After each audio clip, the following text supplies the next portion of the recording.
नमस्कार मंडळी, मी रंजना घेऊन आली एक नवीन व्हिडिओ।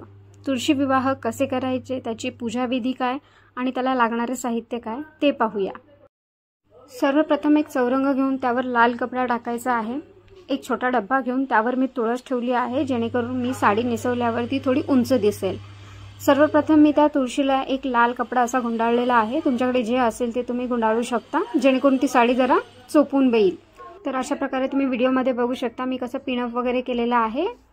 साडी अशी माझी चोपून आली पाहिजे, त्यासाठी मी हे पहिला कपडा गुंडाळला आहे। त्यानंतर मी एक दोरा गुंडाळला आहे, जेणेकरून ती साडी घसरणार नाही खाली आणि हा कपडा जो बांधलाय तेही घसरणार नाही खाली।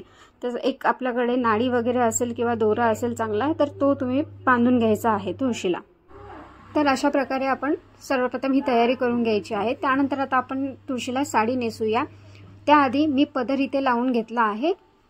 तुम्ही इथे बघू शकता मी सर्व पदर आधी एकत्र करून घेतला आहे, जेणेकरून माझी साडी नेसवायला मला वेळ लागणार नाही।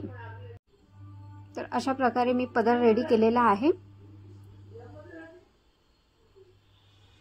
आता मी साडीला मधून फोल्ड केलेला आहे, जेणेकरून ती जास्त लांब दिसणार नाही आणि जो आपण दोरा तुळशीला बांधला होता त्यामध्ये ती साडी खोसली आहे। जसं आपण आपल्या परकरमध्ये वगैरे खोसतो तशा प्रकारे मी त्या दोरीमध्ये खोसली आहे। आणि आता आपण पदर घेऊन मिऱ्या करणार आहोत। तर अशा प्रकारे व्हिडिओमध्ये तुम्ही बघू शकता छान चोपून अशा मिऱ्या आपल्याला करून घ्यायच्या आहेत, जेणेकरून आपली ती साडी सुद्धा फुगणार नाही।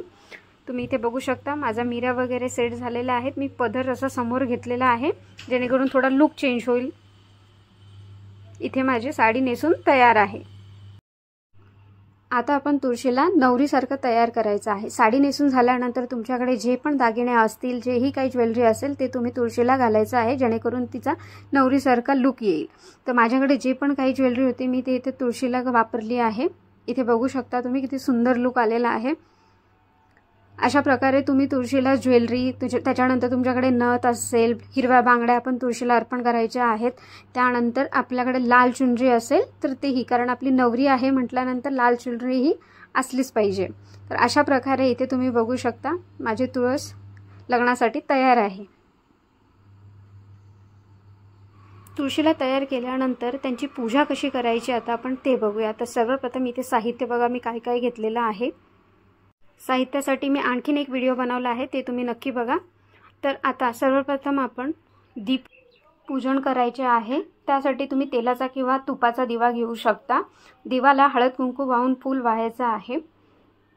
अशा प्रकारे दिवा प्रज्वलित झाल्यानंतर आता तुळशीची पूजा करूया। तुळशीला सर्वप्रथम पाणी अर्पण करायचे आहे, त्यानंतर दूध अर्पण करायचे आहे।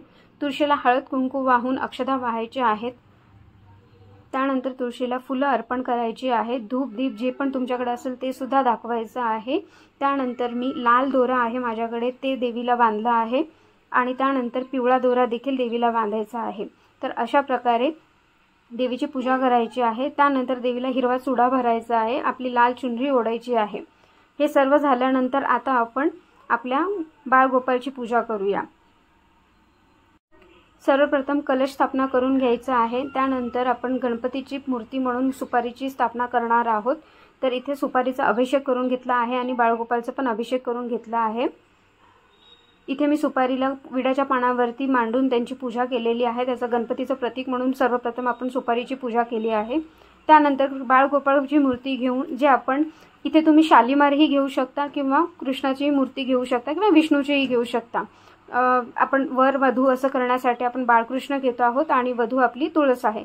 तर अशा प्रकारे कृष्णाची पण पूजा करून त्यांना हळद कुंकू अक्षदा आणि तुळशीचं पान वाहायचं आहे। आज तुळशीच्या पानाचं फार महत्त्व असतं। तर अशा प्रकारे त्यांना दूध आणि साखरेचे नैवेद्य दाखवून मी अक्षदा तयार केल्या आहेत।